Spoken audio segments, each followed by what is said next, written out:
Shalom pemirsa All by Grace yang berbahagia dan dikasihi Tuhan. Bersyukur kita masih bisa berjumpa kembali dalam episode kali ini. Semua semata-mata karena kasih karunia dan anugerah Tuhan. Sebelum kita memulainya, mari kita berdoa. Bapa yang baik, di dalam nama Tuhan Yesus Kristus, kami bersyukur Tuhan bahwa Engkau masih memberikan kami kesempatan untuk bisa mengikuti program All by Grace sampai kepada episode kali ini. Berkati waktu berikut ini ya Bapak, urapi hamba-Mu yang menyampaikan maupun semua pemirsa yang mendengarkan, kami semua sama-sama bisa diberkati dan kami akan terus dibentuk menjadi pribadi yang semakin hari semakin bertumbuh, semakin serupa dengan Engkau, hidup mempermuliakan nama-Mu dan juga menjadi berkat bagi orang-orang yang ada di sekitar kami ya Bapak. Kami serahkan waktu berikut ini ke dalam tangan kasih karunia-Mu saja. Di dalam nama Tuhan Yesus Kristus, kami sudah berdoa dan kami bersyukur. Haleluya. Amin.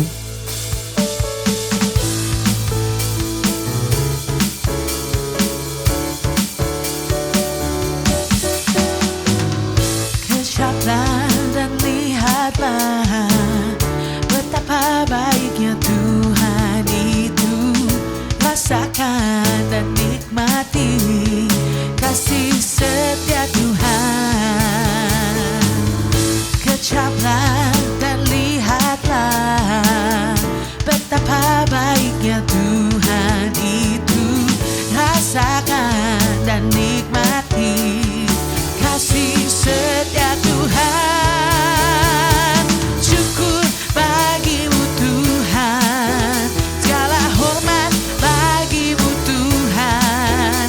Allah yang mengasihiku, Allah yang memeliharaku selamanya.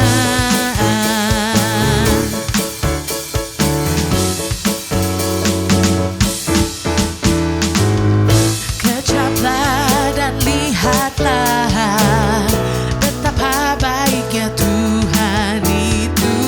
Rasakan dan nikmati kasih setia Tuhan. Kecaplah dan lihatlah betapa baiknya Tuhan itu. Rasakan dan nikmati kasih setia Tuhan. Kasih setia Tuhan. Syukur bagimu Tuhan, segala hormat bagimu Tuhan. Allah yang mengasihiku, Allah yang memeliharaku. Syukur bagimu Tuhan, segala hormat bagimu Tuhan. Allah yang mengasihiku, Allah yang memeliharaku selamanya.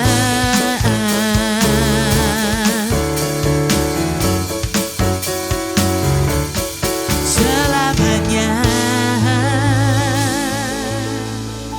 Ada dua orang jemaat pergi menemui pendetanya. Orang pertama menceritakan tentang pergumulan yang dihadapi terkait pasangan hidupnya yang tidak pernah mengerti perasaannya, tidak mau peduli urusan rumah, taunya terima beres saja, ditambah anak-anaknya yang susah nurut, belum lagi soal pekerjaan rumah yang tidak pernah berakhir, tidak ada waktu apalagi untuk me time yang berkualitas. Pendetanya memberikan beberapa masukan sebagai bahan pertimbangan, mengingatkannya untuk menjaga kehidupan rohani sehingga tidak terus hidup dipimpin perasaan atau emosi, kemudian mendoakan jemaat tersebut. Setelah beberapa waktu berikutnya, jemaat ini datang lagi konseling ke pendetanya beberapa kali dan selalu mengeluhkan hal yang sama. Pendetanya pun bertanya, sudahkah ia melakukan beberapa perubahan yang diperlukan?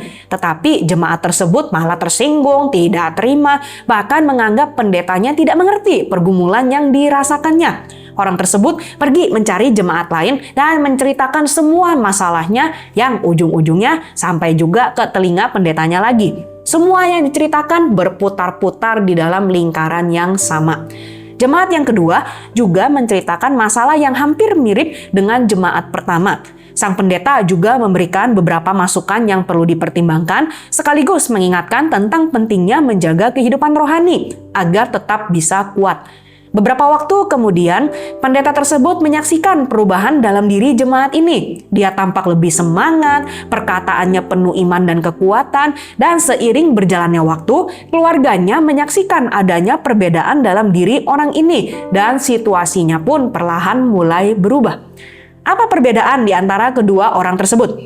Yang pertama, memilih untuk terus mengasihani diri, meratapi nasib, dan menyalahkan orang lain atau situasi. Yang kedua, memilih untuk bangkit dan berubah. Kita hidup di dunia yang sudah tidak sempurna. Tanpa perlu dicari, masalah bisa datang tiba-tiba, bak tamu tak diundang.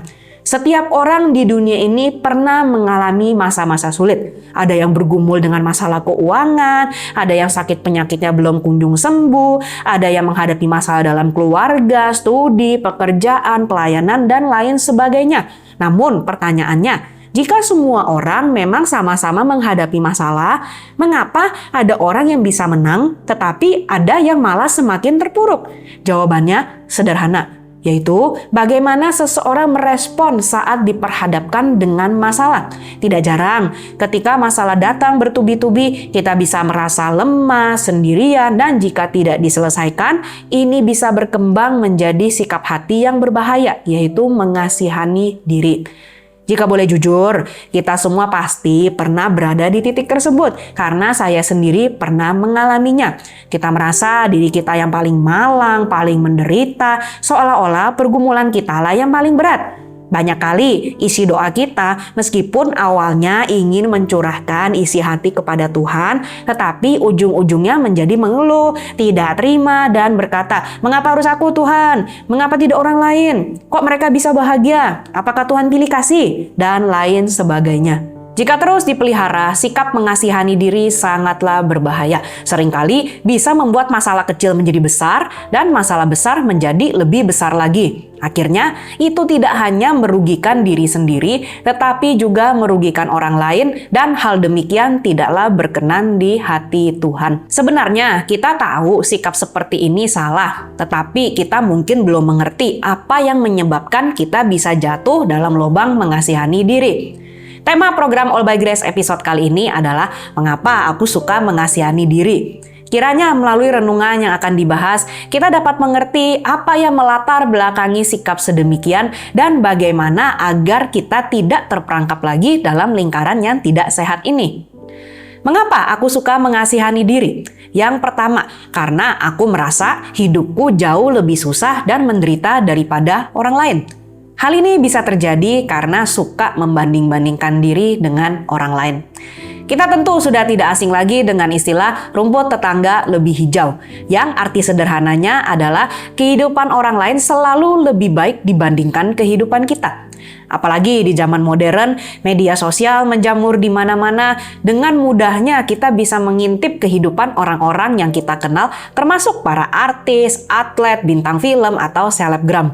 Sah-sah saja untuk memiliki akun medsos, tetapi berkaca dari pengalaman pribadi, semakin lama kita menghabiskan waktu scrolling di sana, potensinya semakin besar untuk membandingkan diri dengan orang lain.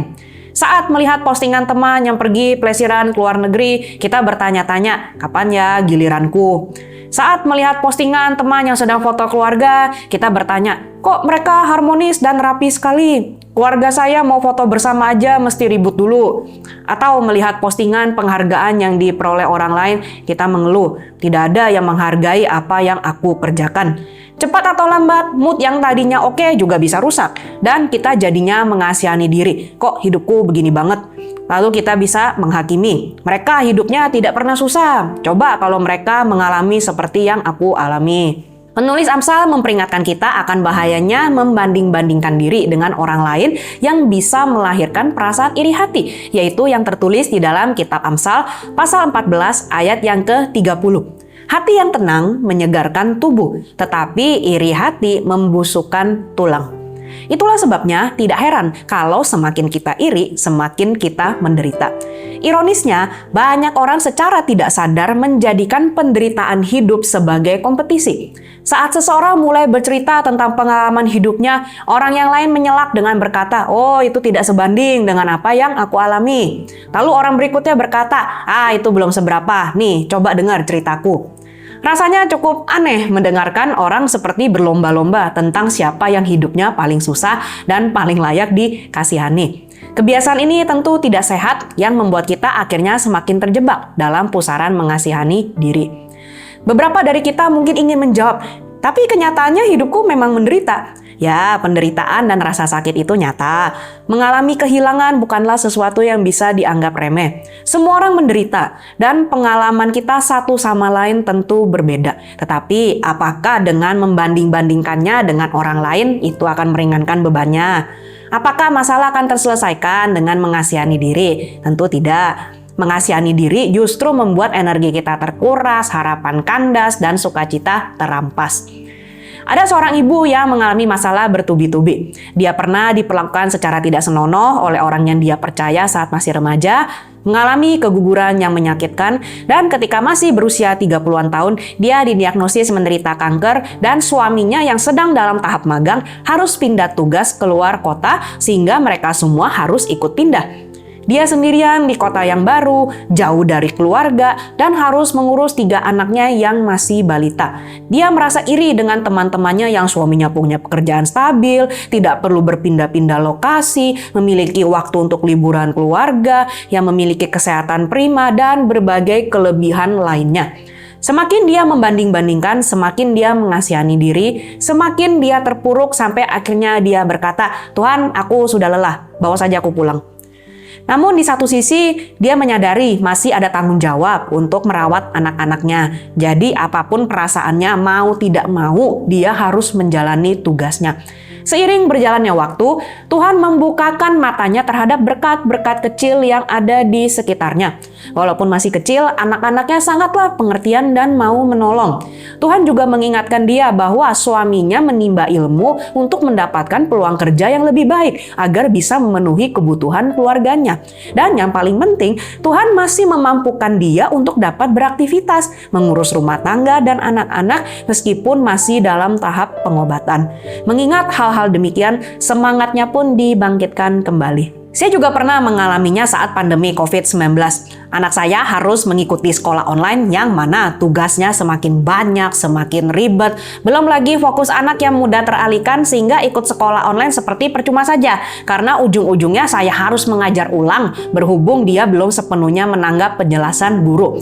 Saya harus membagi tugas dengan berbagai tanggung jawab lainnya. Dan seringkali saya merasa kewalahan. Kalau sudah begitu, saya biasa mengurung diri di kamar, meratapi nasib saya sendiri, merasa orang lain tidak mengerti. Saya berpikir, coba kamu ada di posisi saya, kamu pasti akan bereaksi yang sama.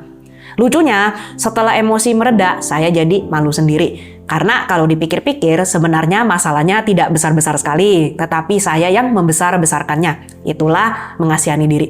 Kemudian Tuhan mengingatkan saya untuk bersyukur. Bersyukur kalau anak masih bisa sekolah online. Bagaimana dengan mereka yang tidak memperoleh fasilitas itu? Bagaimana dengan orang tua yang memiliki lebih dari 1 anak dan harus sekolah online bersamaan? Bersyukur saya masih sehat. Berapa banyak orang yang terinfeksi COVID dan meninggal dunia? Bagaimana dengan petugas kesehatan yang bertugas di front depan? Setiap kita pernah atau sedang mengalami masalah dan penderitaan. Ada hal-hal terjadi di luar kendali kita yang tidak kita pahami sepenuhnya, membuat kita bertanya-tanya, apakah Tuhan peduli akan kesusahanku? Ingatlah, meskipun ada banyak hal yang tak terkendali, tetapi ada satu hal yang bisa kita kendalikan, yaitu respon kita. Bagaimana kita bersikap saat menghadapi tantangan itu adalah pilihan.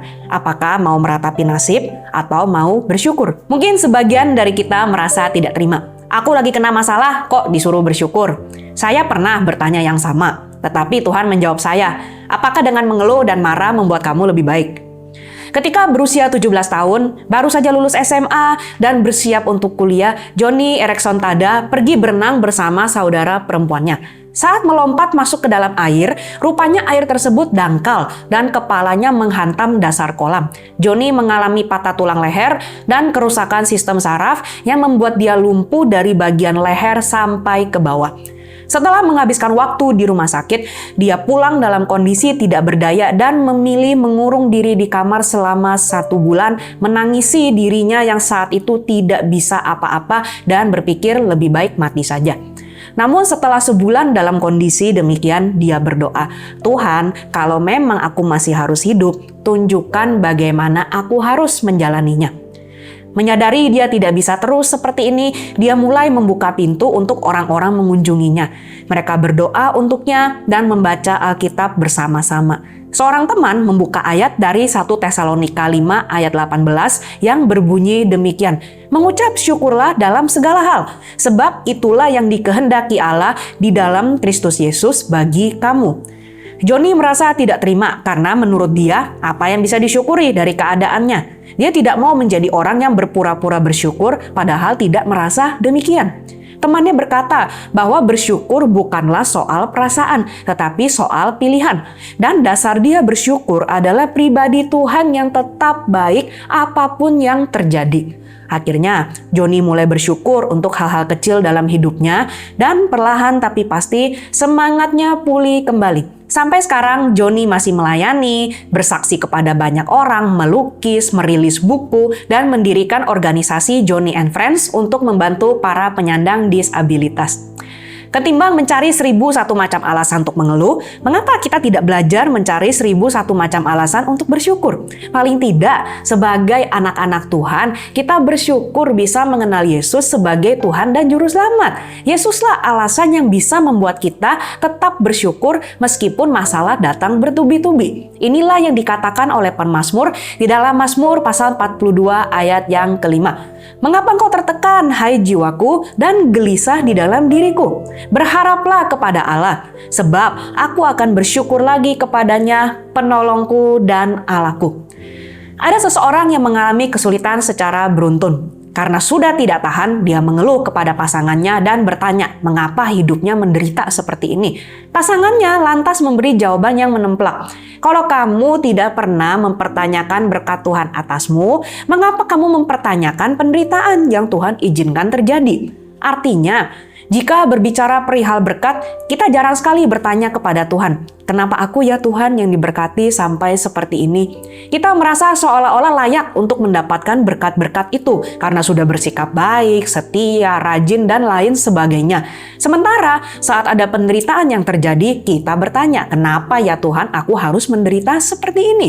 Kita merasa Tuhan kok tega dan tidak adil terhadap kita. Ingatlah, pasti selalu ada hal yang bisa kita syukuri kalau kita mau membuka mata dan hati untuk melihat serta mengenalinya. Lihatlah sekeliling kita, kepada orang-orang yang Tuhan tempatkan di sekitar kita. Tempat di mana kita bernaung, sekolah atau kampus untuk kita menimba ilmu, tempat kerja di mana kita berkesempatan untuk berkontribusi sekaligus diayomi, gereja di mana kita dibina, udara yang kita hirup, matahari yang masih terbit, nafas yang Tuhan anugerahkan. Bukankah banyak sebenarnya yang sudah Tuhan beri kepada kita?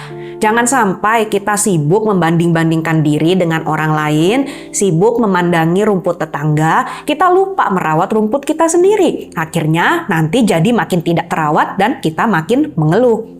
Rasul Paulus menasihatkan di dalam kitab Efesus pasal 5 ayat yang ke-20. "Ucaplah syukur senantiasa atas segala sesuatu dalam nama Tuhan kita Yesus Kristus kepada Allah dan Bapa kita." Kita ingat kisah tentang Yusuf. Kalau mau bicara soal mengasihani diri, ya Yusuf punya alasan untuk melakukannya. Nasib hidupnya kalau di mata dunia, nggak banget deh. Dia dibenci saudara-saudaranya sendiri, dibuang ke sumur, lalu dijual jadi budak.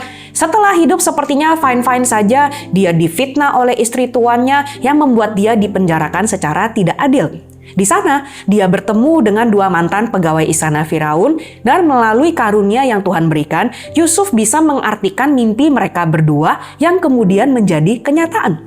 Sudah bersikap baik begitu pun dia dilupakan begitu saja selama 2 tahun. Sebelum akhirnya Tuhan membuka jalan dan nasibnya berubah dari seorang narapidana menjadi orang tertinggi kedua di Mesir.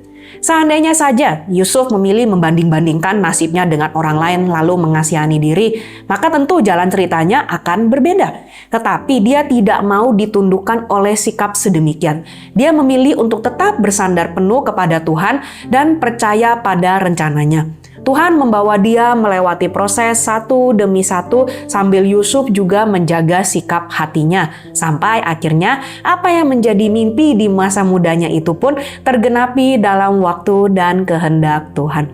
Percayalah, apapun yang Tuhan izinkan terjadi dalam hidup kita, tidak ada satupun yang di luar perencanaannya dan semua itu akan mendatangkan kebaikan bagi kita yang mengasihi Dia. Inilah yang bisa membuat kita tetap bersyukur dalam segala hal karena kita memiliki Tuhan yang peduli, yang mengerti setiap tantangan yang kita hadapi dan berjanji untuk selalu bersama dengan kita sampai kesudahannya. Marilah kita menjadi pribadi yang bisa tetap setia mengasihi Tuhan dalam segala keadaan.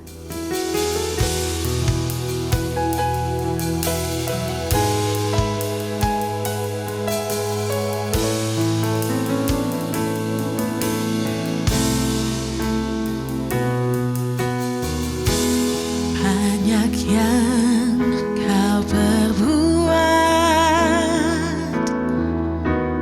di dalam hidupku.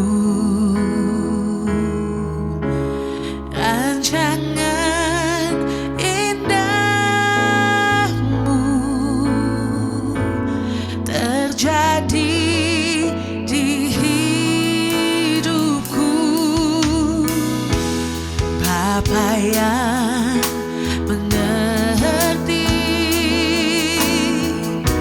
segala yang ku perlu,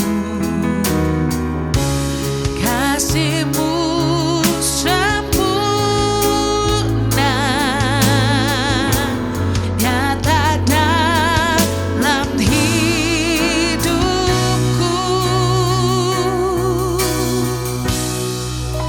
Ku bersyukur Bapa, ku bersyukur Tuhan buat kasih setia-Mu di dalam hidupku. Ku bersyukur Bapa, ku bersyukur Tuhan buat kasih setia-Mu di dalam hidupku. Ku bersyukur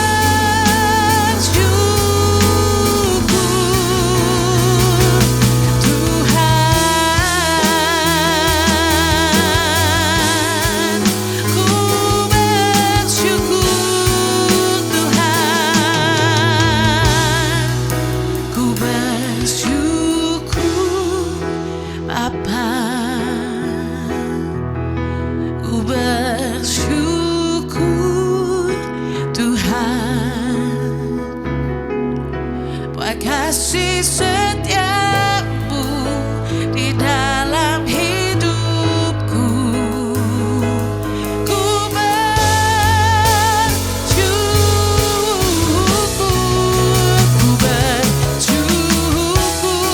Bapa, ku bersyukur Tuhan buat kasih setia-Mu di dalam hidupku.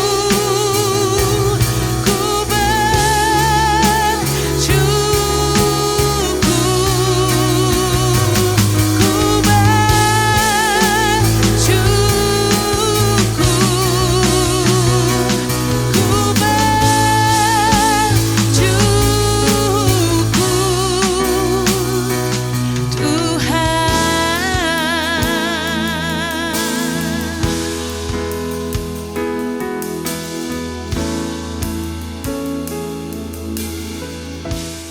Mengapa aku suka mengasihani diri? Yang kedua, karena sangat ingin memiliki kehidupan yang lebih baik.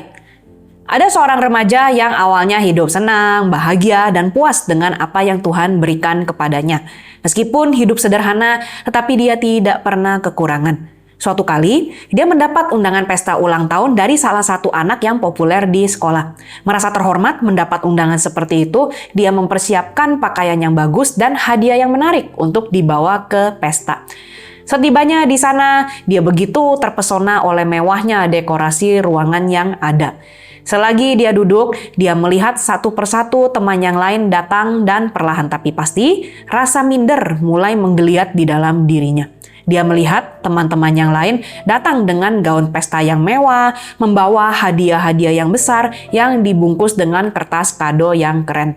Dia mulai memandangi bajunya yang sederhana serta hadiah yang dibawanya yang tampak kecil dibandingkan dengan yang dibawa teman-temannya. Dari yang awalnya merasa malu dan minder berubah menjadi iri hati. Dia merasa hidup teman-temannya itu jauh lebih baik dan bahagia ketimbang dirinya. Dia berpikir, seandainya saja aku bisa memiliki kehidupan seperti mereka, pasti aku akan jauh lebih bahagia. Pemikiran sedemikian bisa menghinggapi siapapun, mulai dari anak kecil sampai para lansia. Setiap manusia pasti merindukan kehidupan yang lebih baik, dan versi kehidupan yang lebih baik bagi setiap orang itu berbeda-beda, tetapi biasanya mengandung beberapa persyaratan yang harus terpenuhi. Misalkan, harus memiliki A, B, dan C baru bisa bahagia dan puas. Ada juga orang yang menjadikan pribadi tertentu sebagai target pencapaian, dalam arti, aku ingin bisa sukses seperti orang itu, atau bisa meraih penghargaan sebanyak dia, dan berbagai alasan lainnya. Ujung-ujungnya, semua kembali lagi kepada penyakit yang sama, yaitu membanding-bandingkan. Merasa diri kurang sementara orang lain lebih, lalu berusaha mencapai target itu dengan menghalalkan berbagai macam upaya, termasuk cara-cara yang tidak benar menurut firman Tuhan. Dan jika mereka gagal mencapainya, mereka akan masuk dalam perangkap mengasihani diri, merasa Tuhan tidak adil, kenapa mereka bernasib sedemikian sementara yang lain bernasib lebih baik dari dirinya. Mereka tidak puas dengan apa yang sudah mereka miliki, padahal Tuhan sudah begitu baik dalam hidup mereka. Ingatlah, apa yang terlihat indah di depan mata belum tentu seindah aslinya. Orang yang kelihatannya bahagia bisa saja merana di dalam hati karena berbagai hal yang tidak bisa diungkapkan. Penulis Amsal berkata di dalam Amsal pasal 14 ayat yang ke-13, "Di dalam tertawa pun hati dapat merana, dan kesukaan dapat berakhir dengan kedukaan." Kita dapat melihat contoh nyata dari banyak public figure yang menurut mata orang awam dijamin pasti bahagia karena bergelimangan harta, punya banyak penggemar, bisa memperkerjakan pelayan atau bodyguard pribadi, apa yang diinginkan bisa dibeli dengan mudah, dan masih banyak lagi privilege lainnya. Namun mirisnya, justru banyak dari mereka yang merasa tidak bahagia. Mereka berkata bahwa hidup mereka sudah menjadi properti publik, tidak ada lagi privasi, dan semua gerak-gerik mereka diperhatikan. Mereka terikat, tidak bebas, dan tidak sedikit yang tertekan, depresi, bahkan mengakhiri hidup karena sudah tidak tahan dengan tekanan yang ada. Banyak dari mereka justru merindukan kehidupan yang dahulu, di mana tidak banyak orang yang mengenal dan mereka dianggap seperti orang biasa pada umumnya. Sebenarnya sedikit lucu bukan? Kita menganggap rumput tetangga lebih hijau. Dan tetangga kita menganggap rumput kita lebih hijau. Jadi sebenarnya rumput siapa yang lebih hijau? Ini tidak akan pernah berakhir. Dan semua akan saling iri, saling membandingkan, mengasihani diri, dan meratapi nasib. Merasa hidup yang lebih baik itu tidak akan ada lagi karena sudah habis jatahnya dan kita tidak kebagian. Yang menjadi permasalahannya adalah manusia sulit untuk dipuaskan dan keinginannya sangat banyak ibarat lubang tanpa dasar yang kalau mau dituruti tidak akan ada habisnya. Dalam firman Tuhan ada tertulis yaitu di dalam kitab Pengkhotbah pasal 1 ayat ke-8 dalam terjemahan bahasa Indonesia sehari-hari. Segalanya membosankan dan kebosanan itu tidak terkatakan. Mata kita tidak kenyang-kenyang memandang, telinga kita tidak puas-puas mendengar. Dan juga di dalam Pengkhotbah pasal 6 ayat yang ke-7. Segala jeripaya manusia adalah untuk mulutnya, namun keinginannya tidak terpuaskan. Apa yang sebenarnya dicari manusia di balik semua keinginan itu? Mereka menyadari bahwa ada sesuatu yang kosong dalam diri mereka dan itu perlu diisi. Sayangnya, mereka berusaha mencarinya di tempat yang salah. Mereka mencarinya dalam harta materi, dalam diri manusia tertentu, dalam koneksi, pertemanan, relasi, pencapaian duniawi, penghargaan, prestis, dan berbagai hal lainnya yang di luar Kristus. Tidaklah heran mereka semakin kosong, hampa, tidak puas, dan semakin mengingini lebih banyak karena kekosongan itu tidaklah bisa diisi oleh apapun atau siapapun selain Yesus Kristus. Dialah pribadi yang selama ini dicari oleh manusia, yang bisa memberikan ketenangan, kedamaian, kepuasan, kasih, penerimaan, dan yang terutama keselamatan.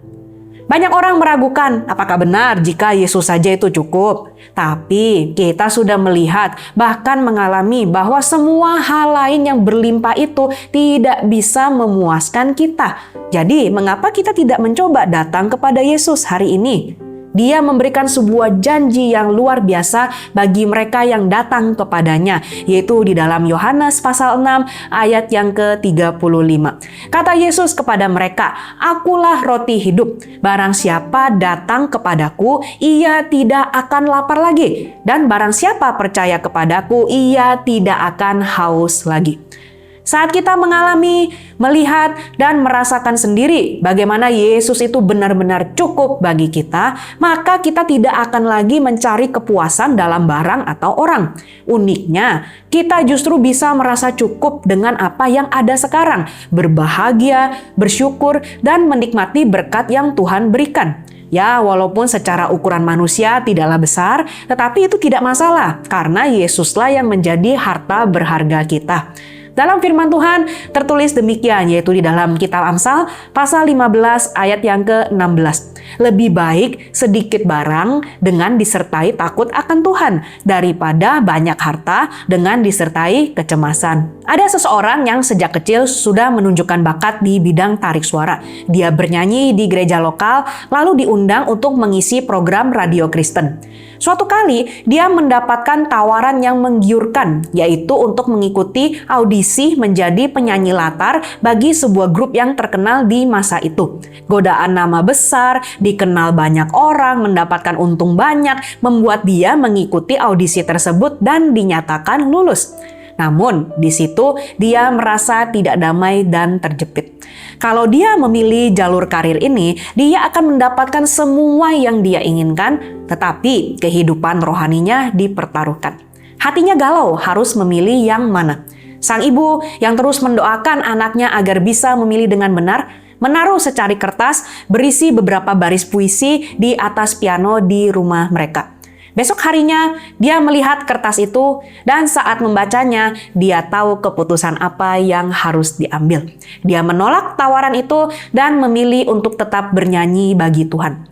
Dia tidak pernah menyesali pilihan tersebut karena itu menuntun dia untuk berjumpa dengan seorang penginjil muda yang berapi-api untuk memenangkan jiwa bagi Kristus, dan mereka setia melayani Tuhan bersama-sama sebagai satu tim sampai akhir hidup mereka. Penyanyi itu adalah George Beverly Shea dan penginjil tersebut adalah Billy Graham.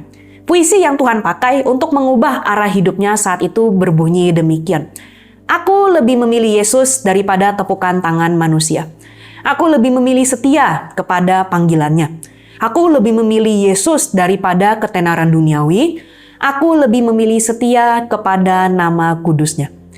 Ini serupa dengan apa yang terjadi dalam kehidupan Paulus.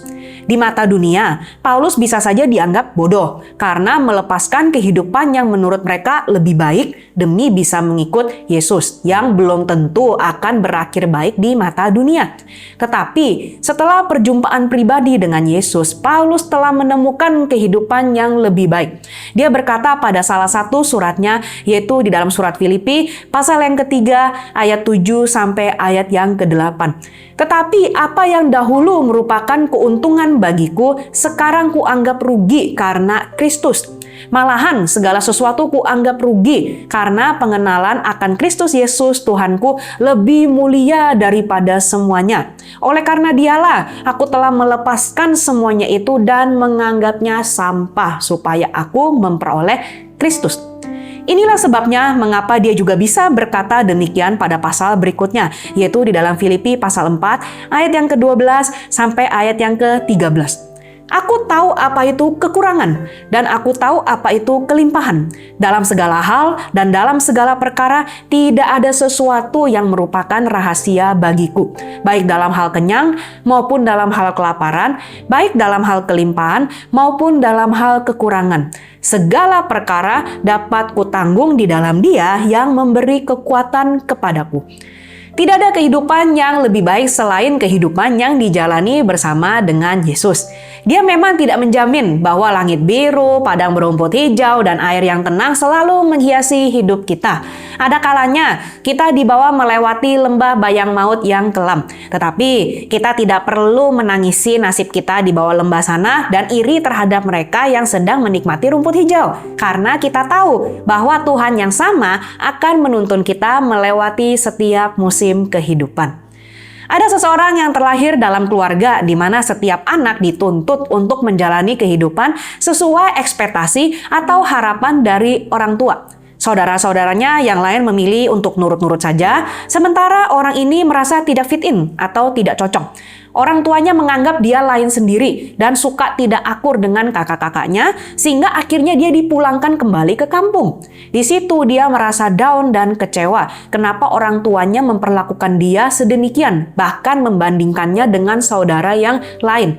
Dia sempat frustrasi, depresi, dan ingin mengakhiri hidup, tetapi disitulah dia mengalami perjumpaan pribadi dengan Tuhan Yesus. Sejak saat itu, konsep hidupnya diubahkan. Dia menyadari bahwa dia diciptakan unik oleh Tuhan dan dia belajar untuk menjadi diri sendiri sebagaimana yang diinginkan Tuhan.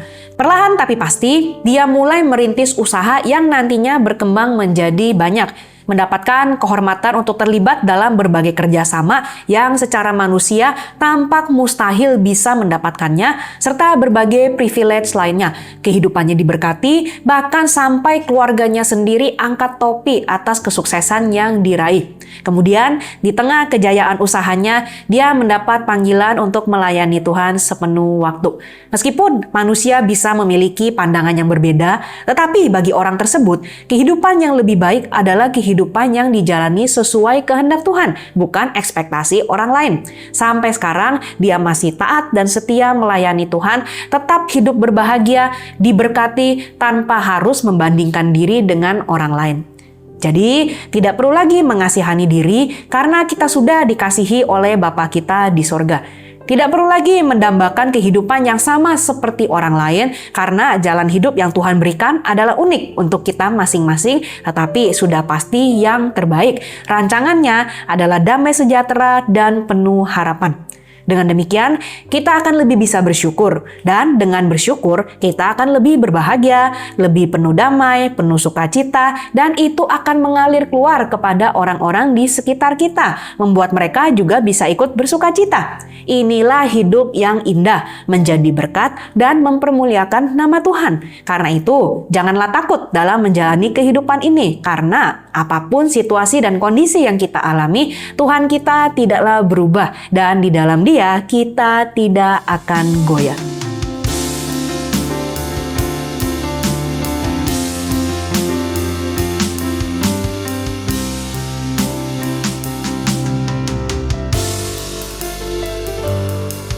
Setiap janji-Mu Tuhan ku simpan dalam lubuk hatiku.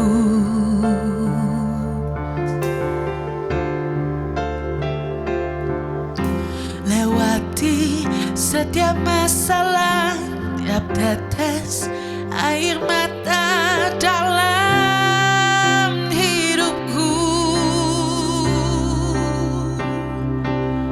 Janji-Mu menopang hidupku, kasih-Mu menuntun langkahku dalam setiap waktu. Penolongku yang aku percaya.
Mari kita berdoa.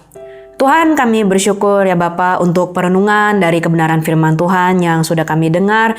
Kami mau Tuhan belajar untuk bersyukur atas segala sesuatu yang Engkau berikan kepada kami dan juga atas segala sesuatu yang Engkau izinkan terjadi ya Bapa. Kami tidak mau Tuhan menjadi orang-orang yang terus mengasihani diri, meratapi nasib, ataupun menyalahkan Engkau atas semua yang terjadi ya Bapa. Ampuni kami Tuhan jika kami terkadang masih bisa bersikap demikian, tetapi kami sudah dibukakan pengertian kami bahwa kami tahu Tuhan Engkau adalah Tuhan yang baik adanya, kasih setiamu kekal selamanya dan tidak pernah berkesudahan, dan juga Engkau adalah Tuhan yang Immanuel yang selalu beserta dengan kami dimanapun kami berada, bahkan di masa-masa yang paling buruk sekalipun Tuhan Engkau tidak pernah sekalipun meninggalkan kami ya Bapa, tetapi Engkau ada bersama-sama dengan kami dan memampukan kami untuk bisa menang mengatasi semua permasalahan yang ada di sekitar kami ya Bapa. Kami bersyukur Tuhan bahwa Engkau masih terus bersama-sama dengan kami dan Engkau tidak pernah sekalipun Tuhan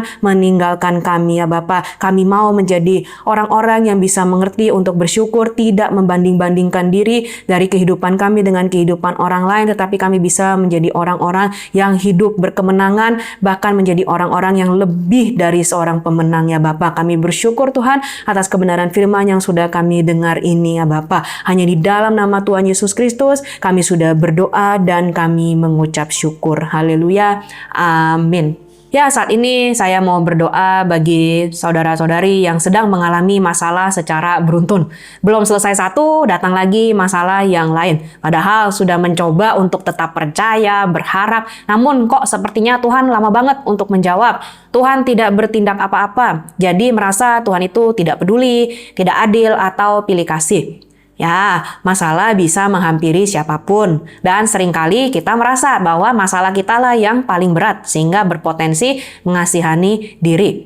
Tuhan mengerti masalah seberat apa yang kita hadapi. Dia tidak pernah membanding-bandingkannya dengan apa yang dialami orang lain. Dia sama pedulinya dan sama mengasihinya.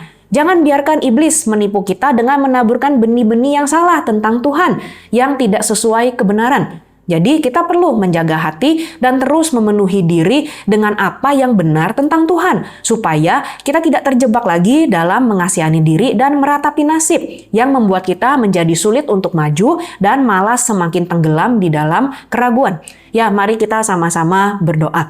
Tuhan, saat ini hamba-Mu berdoa untuk mereka yang sedang mengalami masalah dan penderitaan yang seolah-olah tidak pernah berakhir, datangnya beruntun, bertubi-tubi, dan mereka mungkin ragu di mana Engkau, apakah Engkau peduli, apakah Engkau mendengar, apakah Engkau memperhatikan. Tetapi biarlah saat ini Tuhan, hamba-Mu berdoa, Engkau menyatakan diri-Mu dan juga kasih-Mu, penyertaan-Mu atas mereka ya Bapa, sehingga mereka bisa mengerti bahwa Engkau benar-benar selalu ada bersama-sama dengan mereka dan tidak pernah sekalipun meninggalkan mereka ya Bapa. Dan biarlah saat ini segala benih-benih yang salah yang ditaburkan oleh iblis yang membawa keraguan dan juga semua apapun yang tidak sesuai dengan kebenaran firman Tuhan dicabut di dalam nama Tuhan Yesus, sehingga yang akan ditaburkan ini adalah benih kebenaran firman Tuhan yang terus memperkatakan iman dan pengharapan di dalam Engkau yang tidak pernah berkesudahan. Kasih setiamu selalu nyata ya Bapa, dan selalu baru setiap hari. Besar kesetiaan-Mu ya Bapa atas kehidupan kami Tuhan, dan kami tidak mau lagi menjadi orang-orang yang terus mengasihani diri, meratapi nasib kami Tuhan, tetapi kami mau menjadi orang-orang yang bisa hidup berkemenangan, karena kami tahu ya Bapa, di dalam Engkau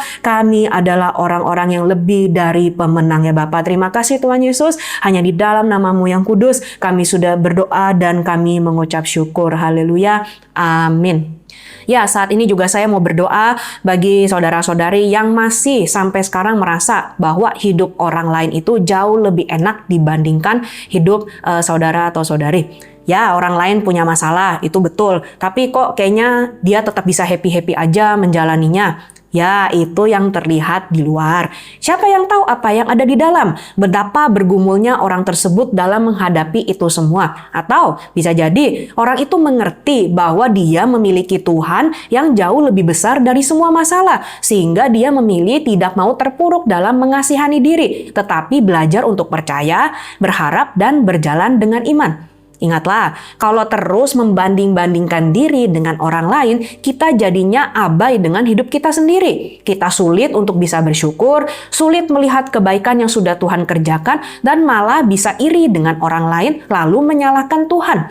Sikap demikian malah membuat kita bisa semakin sengsara. Jadi, mulailah belajar untuk bersyukur bahwa kita masih memiliki Tuhan Yesus. Bersyukur atas berkat-berkat yang Dia berikan. Saat kita fokus kepada apa yang kita punya, ketimbang dengan apa yang tidak ada pada kita, saat kita fokus kepada berkat ketimbang kepada masalah, pengertian kita perlahan diperbaharui dan bisa berpikir positif sesuai kebenaran. Dengan demikian, menghadapi masalah pun bisa menjadi lebih kuat karena sikap hati sudah diubahkan. Mari kita sama-sama berdoa.